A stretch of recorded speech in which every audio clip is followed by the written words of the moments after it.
என்ன சொல்ல போகிற? பழமொழி சொல்கிறியா?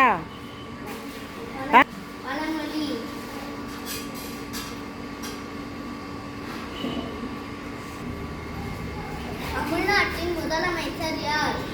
திரு ஜோசப் விஜய் அவர்கள். நன்றி. வணக்கம், என் பெயர் சாகித்விக். நான் 3ஆம் வகுப்பு படிக்கிறேன். ஊராட்சி ஒன்றிய தொடக்கப்பள்ளி சேரை மகாதேவி, திருநெல்வேலி மாவட்டம். இரண்டொழுக்க பண்புகள். நான் தண்ணீரை வீணாக்க மாட்டேன். நான் செடிகளுக்கு தண்ணீர் ஊற்றுவேன். தேங்க்யூ.